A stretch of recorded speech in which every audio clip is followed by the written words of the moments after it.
형사처벌을 피할 수는 없습니다. 다만 형이 약해지죠. 양형에서 거의 제일 중요한 요소라고 생각하시면 돼요. 합의금으로 받는 그 돈의 명목이 무엇이냐, 이것에 따라서 민사손해배상 절차에 영향을 미쳐요. 한윤기의 블랙박스. 안녕하세요, 한윤기 변호사입니다. 자, 오늘은 교통사고 났을 때 형사합의에 대해서 알아보는 시간을 갖도록 하겠습니다. 크게 네 가지로 나눠서 이야기를 하겠습니다. 첫 번째, 형사합의는 언제 하는 것이냐. 두 번째, 그럼 형사합의를 했을 때 그 효력은 뭐냐. 세 번째, 어떤 내용으로 어떤 방식으로 해야 되는 것이냐. 네 번째, 산업재, 산재사고하고 경합될 때 좀 유의해야 될 특별한 사항이 뭐냐. 그 네 개로 나눠서 제가 이야기를 진행하도록 하겠습니다. 첫 번째, 형사합의는 언제 해야 되는 것이냐. 형사처벌을 받을 위험이 있을 때 그때 하는 것이 형사합의죠. 사망, 뺑소니, 중상해, 12대 중과실 사고, 이 사고일 때 형사합의가 진행이 되게 될 것입니다. 형사합의가 되었을 때 효력이 뭐냐. 중상해 사고는 형사합의가 되면 공소권이 없어집니다. 형사처벌이 안 된다는 말이에요. 그런데 사망사고, 뺑소니 사고, 12대 중과실 사고는 형사합의가 되더라도 형사처벌을 피할 수는 없습니다. 다만 형이 약해지죠. 피해자와 합의를 해서 피해자가 처벌을 원치 않는다라는 이 의사를 표현하는 것이 양형에서 거의 제일 중요한 요소라고 생각하시면 돼요. 그래서 가해자 쪽에서는 형사 합의를 하려고 대부분 노력을 하죠. 자, 세 번째, 형사 합의는 어떤 내용으로 어떤 방식으로 해야 되는 것이냐. 뭐 간단합니다. 피해자가 가해자로부터 형사 합의금으로 얼마를 받고 피해자는 가해자의 처벌을 원치 않는다는 의사를 표시한다. 이것입니다. 그것이 형사합의예요. 그런데 그때 그 형사 합의금으로 받는 그 돈의 명목이 무엇이냐. 이것에 따라서 민사손해배상 절차에 영향을 미쳐요. 그렇기 때문에 형사합의를 잘 하셔야 됩니다. 잘 못하시면 민사손해배상금에서 그만큼이 빠져요. 형사합의금을 미리 받았다면 민사손해배상금을 먼저 준 걸로 봐요. 뭐 안 하느니만 못한 그런 합의가 될 수도 있어요. 그것을 막기 위해서 하는 것이 바로 채권양도라는 것인데요. 간단히 제가 말씀을 드리겠습니다. 예를 들어서 형사합의금으로 1,000만 원을 주고받았다고 쳐요. 1,000만 원을 주고받았어요. 그런데 이제 나중에 피해자가 가해자의 보험사에 대해 자, 이 사고로 내가 이 가해자가 나한테 피해를 끼친 게 1억이에요. 그러니까 1억이니까 1억을 주십시오 하고 이제 손해배상 청구를 하겠죠. 그죠? 민사 손해배상 청구를 합니다.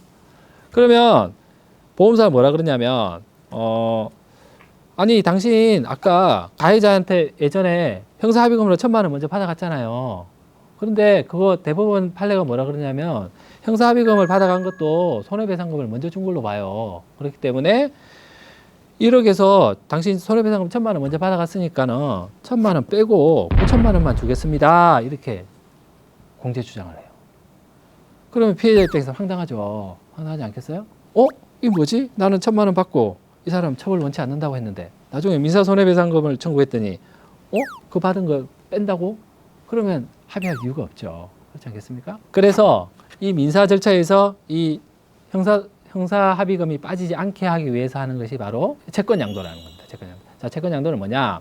자, 형사 합의금을 만약에 이제 1,000만 원을 줬다고 쳐봐요. 1,000만 원을 주면 가해자는 내가 당신하고 자동차 보험 계약을 맺으면서 이 자동차로 사고를 내면 손해를 보험사가 다 물어주기로 했는데 내가 먼저 1,000만 원을 줬잖아요. 그러니까 1,000만 원을 나한테 주세요. 내가 먼저 줬으니까. 이렇게 청구할 수 있는 보험금 청구 채권이 생겨요. 1,000만 원은.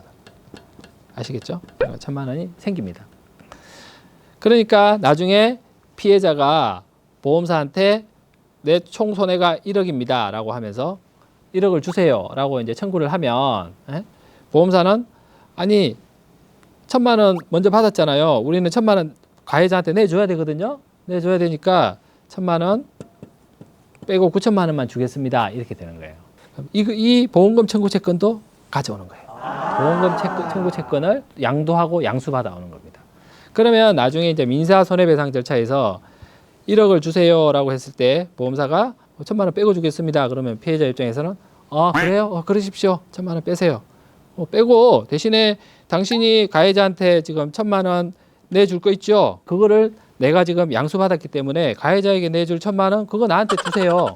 그렇게 하면은 1억에서 1,000만 원 빼고 또 1,000만 원 가져오면 결국에는 1억이 되는 거죠. 뭔지 아시겠죠? 그래서 형사합의를 할 때 채권양도를 하는 것이 일반적이다. 자, 네 번째로 산재 사고가 되는 경우가 있어요. 산업재해보상보험법에 뭐라고 돼 있느냐면 먼저 받은 금원이 있으면 산재급여에서 그 해당 금원만큼을 빼고 주게 규정이 돼 있어요. 그렇기 때문에 산재의 경우에는 그 위자료의 명목으로 하게 됩니다. 왜냐하면 산재급여에는 위자료 항목이 없어요. 그렇기 때문에 산재에서 공제되지가 않습니다. 위자료 항목이 아니라 다른 일반적인 형태의 법률상 손해배상금으로 형사합의금을 주고받으면 산재급여에서 해당 금액만큼이 빠지게 될 우려가 있습니다. 그래서 산재사고일 때는 위자료 명목으로 손해배상금을 주고받는다. 이거 알고 계시면 되겠습니다.